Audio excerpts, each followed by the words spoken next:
Welcome guys to the tutorial info channel.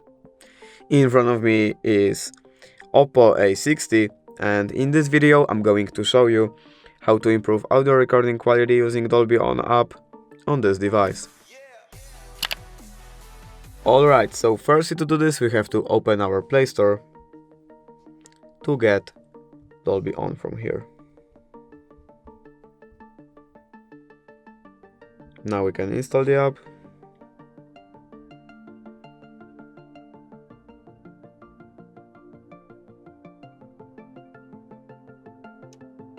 And as you can see, we can already open. Here we can skip, not now. And now we can record audio with way better quality than default audio recorder. And basically that's it. Thank you guys for watching. Bye!